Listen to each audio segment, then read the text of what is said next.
हम बात करेंगे उन स्टॉक्स की जो आज ट्रेंड कर रहे हैं, गूगल के ट्रेंड में शामिल होते नजर आए। सबसे पहला है अडानी पावर।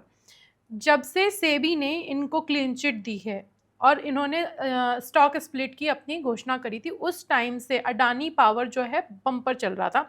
3 दिन में इस स्टॉक ने 32% की रैली दी थी और कल से इस स्टॉक में प्रॉफिट बुकिंग देखी जा रही है। इनफैक्ट आज भी जब लास्ट मैंने चेक किया था तो लगभग 5.5% की गिरावट थी। आपका व्यू क्या है अडानी पावर को लेकर के?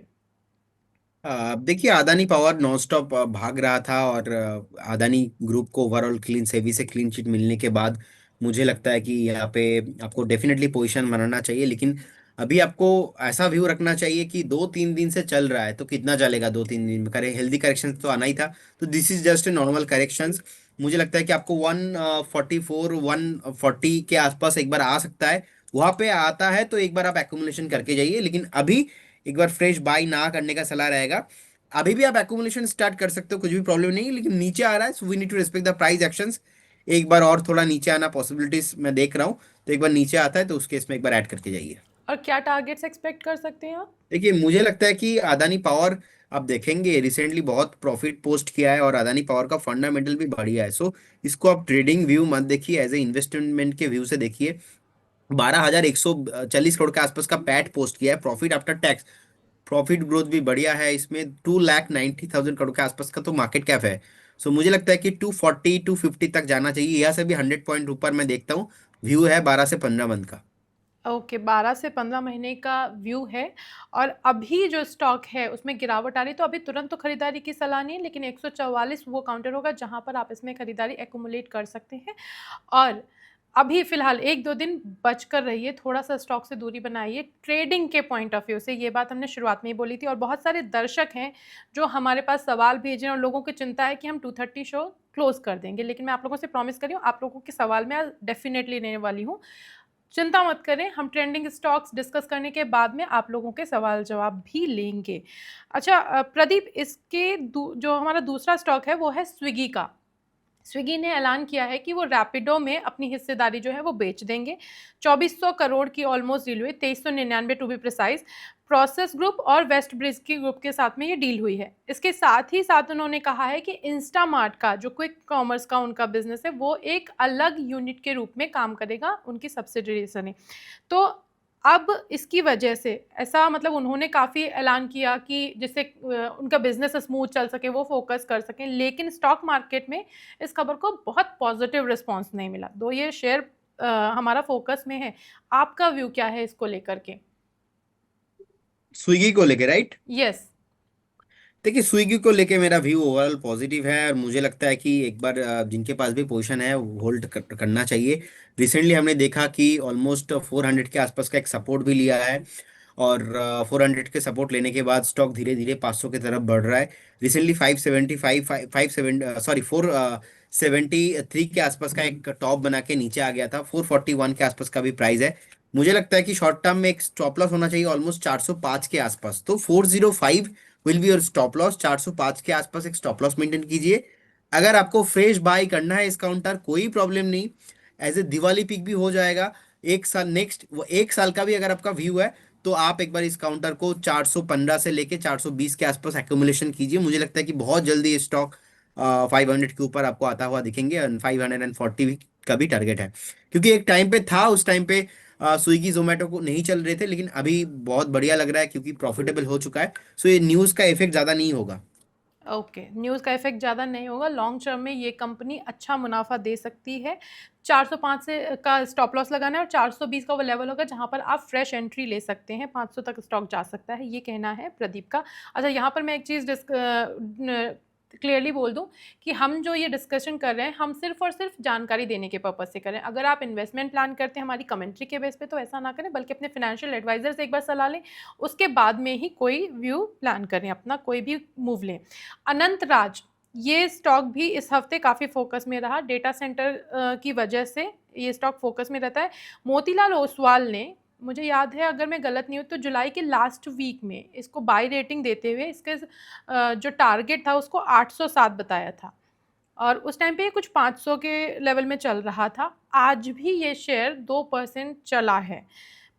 इस शेयर के बारे में मुझे ये बताएं, क्योंकि इसको लेकर के काफी लोग बुलिश हैं, लेकिन ऐसा तो नहीं कि बढ़ेगा बढ़ेगा की वजह से निवेशक फंस जाएं।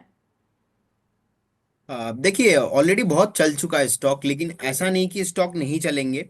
अभी भी ऊपर में पॉसिबिलिटीज है, क्योंकि जब स्टॉक ऊपर से बहुत जोर से नीचे आया था ऑलमोस्ट 800 से, तो शॉर्ट टाइम फ्रेम में चला है, लेकिन मुझे लगता है कि अभी भी इसमें दम है, पोटेंशियल है। 800 उससे पहले तो कोई रेसिस्टेंस मुझे नहीं दिखाई दे रहा है। अभी भी जिनके पास होल्डिंग है, मैं होल्ड करने का सलाह रहूंगा, मैं होल्ड करने के लिए ही बोलूंगा। और एक बार आप 655 के आसपास एक स्टॉप लॉस मेंटेन करके होल्ड कीजिए स्टॉक को। 800 is on the way. Okay, 800 is on the way. Next stock है टाटा इन्वेस्टमेंट। कंपनी ने पहली बार स्टॉक स्प्लिट का ऐलान किया है, 1:10 के रेशियो में बटेगा। रिकॉर्ड डेट 14 अक्टूबर की है। इस खबर के बाद से ये शेयर लगातार फोकस में है। आज भी शेयर में 10% से ज़्यादा का उछाल था, और अगर मैं इस पूरे महीने की बात करूं तो 17% से ज़्यादा का रिटर्न दे चुका है ये स्टॉक।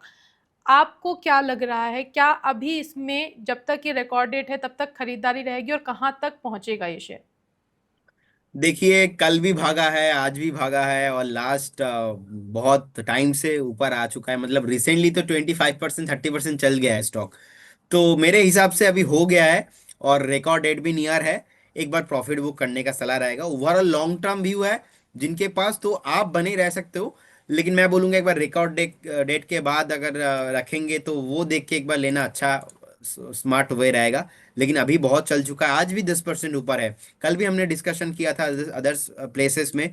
सो एक बार प्रॉफिट बुक करने का सलाह रहेगा। मुझे लगता है कि हेल्दी करेक्शंस इसमें आना चाहिए, क्योंकि लास्ट टाइम जो यहाँ पे सेलिंग आया था ऑलमोस्ट 9,800 9,700 से आया था, तो ऑलरेडी 9,000 का एक हाई लगा के आया है। 9,100 का एक हाई लगा के आया है। सो मुझे लगता है कि profit booking, strictly profit booking यहाँ पे कर लेना चाहिए। ओके, अभी इसमें प्रॉफिट बुकिंग का टाइम है, इन्वेस्टमेंट का टाइम नहीं है। ये है प्रदीप का व्यू। टॉरेंट पावर, इस कंपनी ने भी 211 करोड़ रुपए की डील साइन की है। न्यू जोन इंडिया और न्यू जोन पावर प्रोजेक्ट्स के इन्होंने शेयर खरीदे हैं। लगभग दोनों से मिला करके देखा जाए तो 42 लाख इक्विटी शेयर्स खरीदे हैं। शेयर तो आज मुझे गिरावट में दिखा था आई थिंक। तो आपका व्यू क्या है इस पे? देखिए लास्ट अगर हम एक महीने में देखेंगे कुछ भी परफॉर्मेंस नहीं है। लास्ट 6 मंथ भी देखेंगे ऑलमोस्ट 15% नेगेटिव आरओआई है। लास्ट एक साल में तो स्टॉक ने ऑलमोस्ट नेगेटिव 33% के आसपास रिटर्न दिया है। मतलब 30% तो डाउन है एक साल में। और ओवरऑल लॉन्ग टर्म में बढ़िया रिटर्न दिया है, लेकिन लास्ट एक साल से नहीं चल रहा है। सो कहीं ना कहीं मुझे लगता है कि अभी भी इसमें करेक्शंस पॉसिबिलिटीज बन सकता है।